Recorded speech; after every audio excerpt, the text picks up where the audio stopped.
Hello students! It's now time to learn and explore life with technology and livelihood education. I am your TLE buddy, Teacher Jeff, and you're watching DepEd TV. Agri-HAI-N-I-C-T, I'm here, Sir Jeff, your TLE buddy.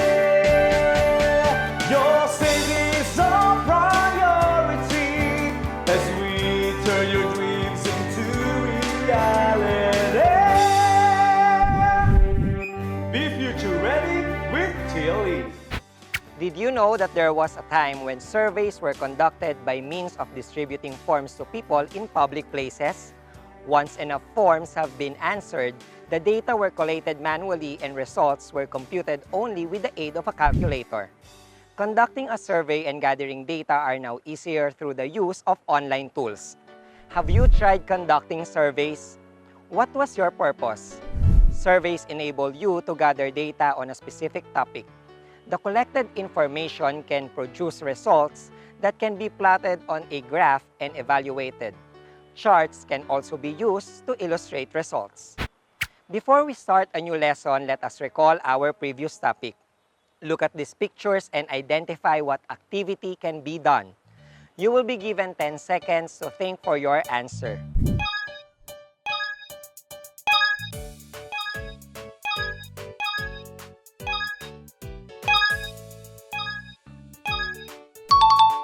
If your answer is audio and video conferencing, you are absolutely correct.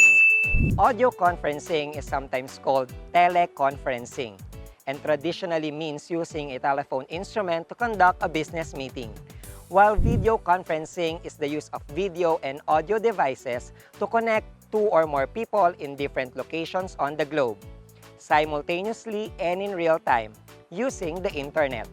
They both have their advantages and disadvantages, so remember to become responsible netizens. Let us now make ourselves familiar with the words that we will encounter in this episode. Can you guess these unfamiliar words?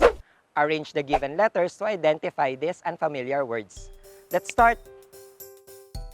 Refers to query, in order to collect data for the analysis of some aspect of a group or area.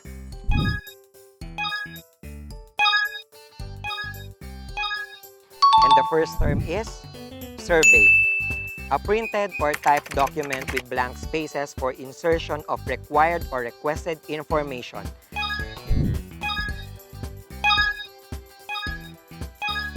And the second term is forms. Refers to position with a computer cursor over something such as an image or icon without selecting it.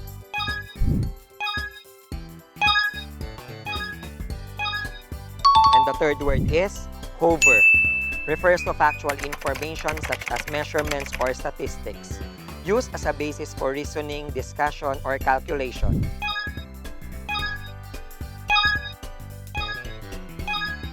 And the fourth word is data. The transmission of evaluative or corrective information about an action, event, or process to the original or controlling source.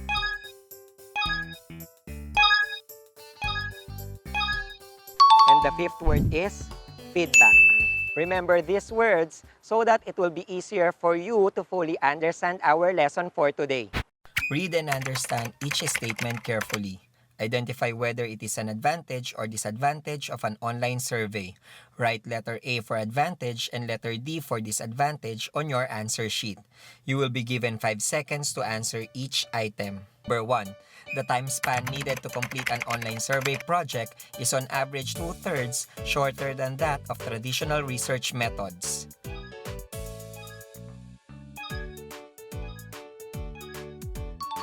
And the correct answer is letter A.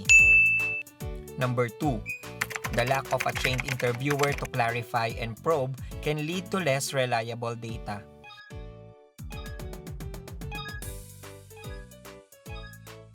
And the correct answer is letter D. Number 3. Using online questionnaires reduces your research costs. You will save money on postage and you don't have to allocate time and resources to enter the information into a database.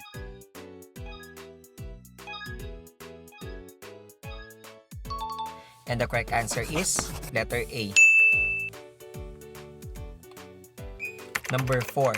The main benefit of online surveys for researchers is that they increase productivity by saving time.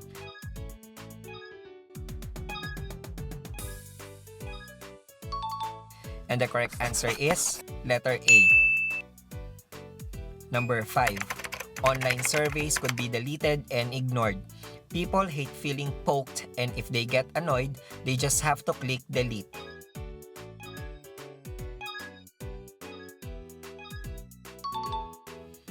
And the correct answer is letter D. So, what's your score? If you got 5, very good. You're on the right track. If not, that's okay. I will guide you all throughout the episode so you can learn more. There are 2 ways in creating an online survey form that you can create from.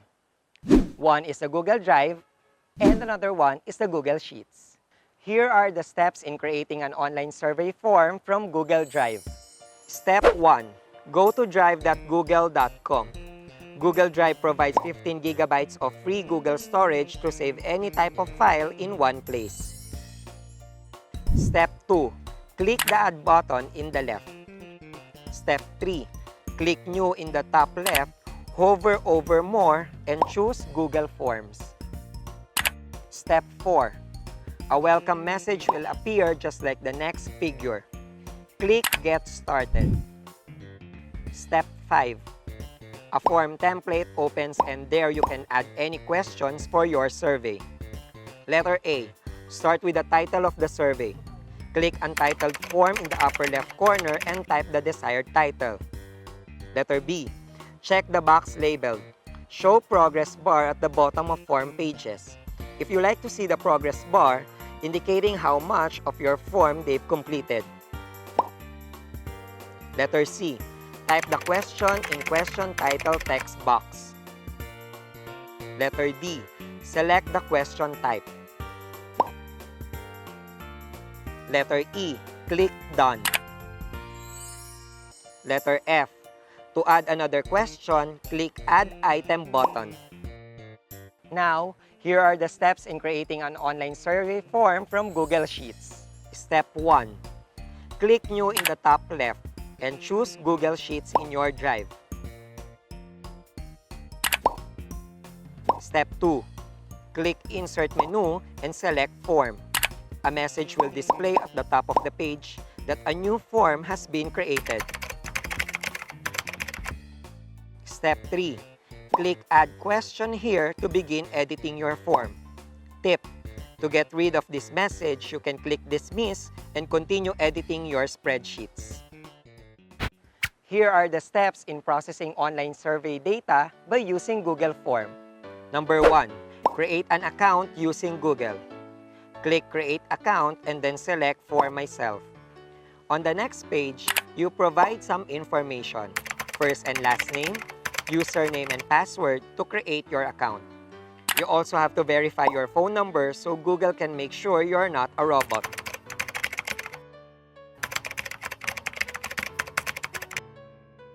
Number 2, how to create a blank form. Type the name of your form, then type the description of your form. Type the questions.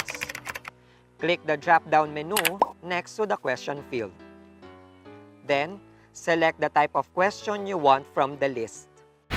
Advantages of creating online survey. Number 1, faster. The time span needed to complete an online survey project is on average 2/3 shorter than that of traditional research methods. Number 2, cheaper. Using online questionnaires reduces your research costs. You will save money on postage and you don't have to allocate time and resources to enter the information into a database. Number 3, more accurate. The margin of error is greatly reduced with online surveys because participants enter their responses directly into the system. Traditional methods rely on the attentiveness of staff to enter all details correctly, and naturally, human error can creep in whenever a person has to perform a repetitive task. Number 4, quick to analyze. The results of the online survey are ready to be analyzed at any time. Number 5, Easy to use for participants. Majority of the people that have access to internet prefer to answer surveys online instead of using their phones. Number 6, easy to use for researchers. The main benefit of online surveys for researchers is that they increase productivity by saving time. Number 7, easy to style. An online survey is an opportunity to imprint your brand in the user's mind and remind them of the benefits you provide. Number 8, more honest. It's overwhelmingly preferred to complete online surveys rather than take part in written questionnaires or telephone interviews, and usually provide longer and more detailed answers. Number 9, more selective. With an online survey, you can pre-screen participants and allow only those who match your target profile to complete the survey. Number 10, more flexible. The order of the questions in an online survey can be changed, or questions can be skipped altogether depending on the answer to a previous question. Disadvantages of creating online survey. Number 1, survey fraud. This is the biggest challenge. If your survey is long or confusing, you might get fake answers. Since there is less accountability, chances for people just hitting buttons to finish are high. Check the questions you use carefully. Number 2, limited sampling and respondent availability. Certain populations are less likely to have internet access and to respond to online questionnaires. Number 3, possible cooperation problems. Online surveys could be deleted and ignored. People hate feeling poked, and if they get annoyed, they just have to click delete. Number 4, no interviewer. The lack of a trained interviewer to clarify and probe can lead to less reliable data. In the traditional way of conducting a survey, the market researcher, for example, would issue questionnaires to respondents in such places as supermarkets, grocery shops, shopping malls, or restaurants. In another method, the researcher may conduct an interview with the respondent face-to-face or by telephone and using pen and paper. The collected data would be analyzed later on. Nowadays, the most common survey that we answer is the contact tracing form, wherein we provide our basic and health information.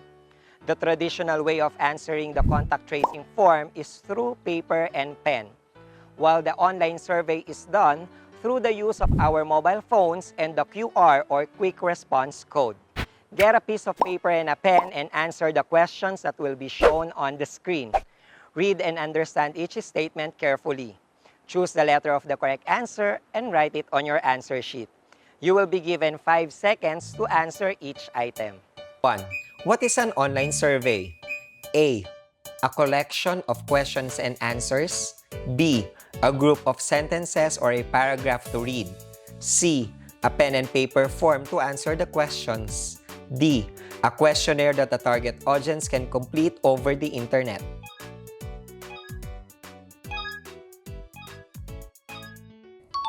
And the correct answer is letter D, a questionnaire that the target audience can complete over the internet. Number 2, in a survey form, settings are adjusted for single reply. How many times a respondent can submit their responses? A. Once. B. Twice. C. Thrice. D. Many times.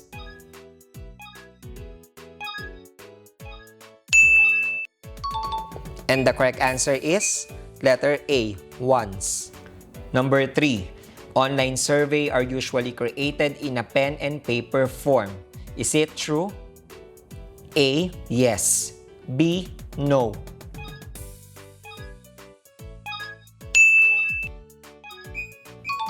And the correct answer is B, no. Number 4, it refers to the positioning of the computer cursor over something such as an image or icon without selecting it.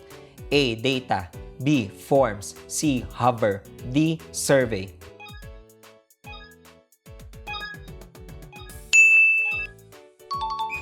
And the correct answer is C. Hover. Number 5. The order or arrangement of the questions in an online survey can be A. Fixed. B. Changed. C. Permanent. D. Chronological.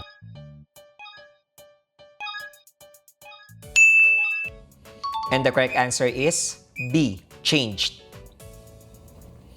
Number 6. One of the tasks of the Google Forms is to collect the respondent's email address. A, true. B, false.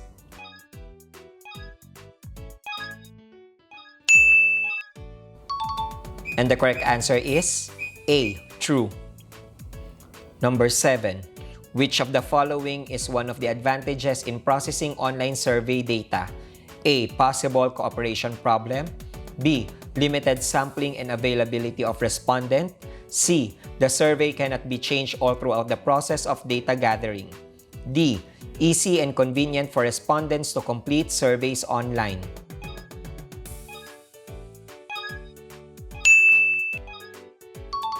And the correct answer is D, easy and convenient for respondents to complete surveys online. Number 8. What is the first step in using Google Forms? A, edit and format a form. B, go to Facebook account. C, open the website drive.google.com, then set up a new form. D, send a form for people to fill out.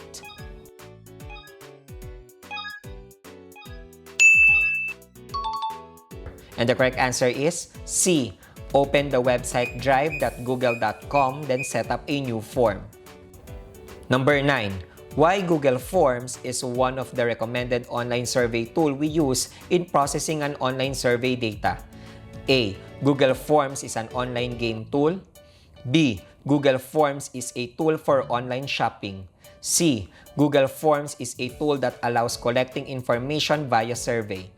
D, Google Forms is a tool that allows collecting of bill payments.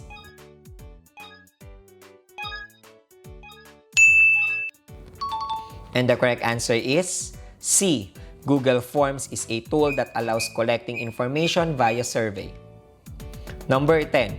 In making questions in Google Forms, what type of question allows you to select more than one answer? A, checkboxes. B, list. C, paragraph. D, radio button.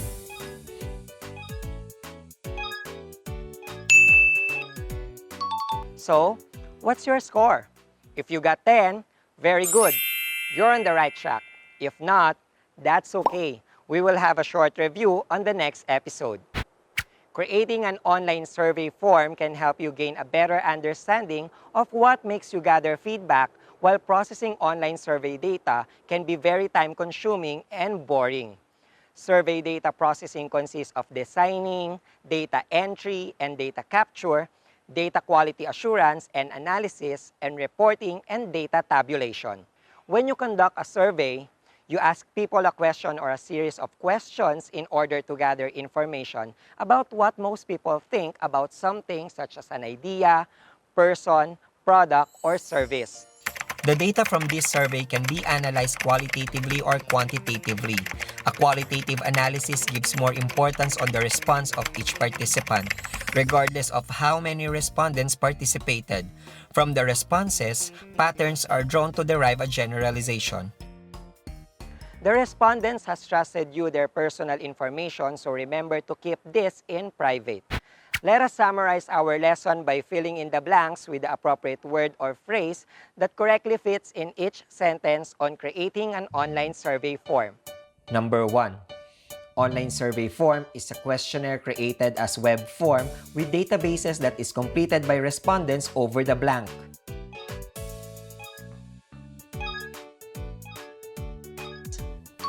And the correct answer is Internet. Number 2. In creating an online survey form, keep your instructions blank and blank for answering the questions.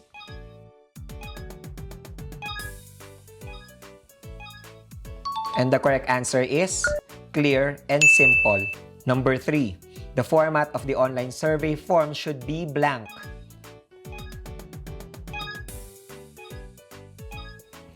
And the correct answer is close-ended questions. Number 4. Design your survey form in an attractive, simple, and blank manner.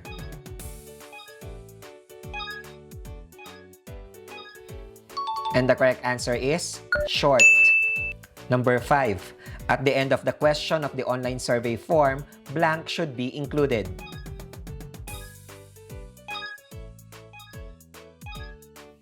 And the correct answer is, thank you. I hope that you have learned a lot today. Just have faith in God and ask Him to direct your ways according to His plans. This has been your TLE buddy, Teacher Jeff, saying, be future ready with TLE. Don't forget our hashtag, #SkillsMoSagot Ko, and hashtag DepEdTV.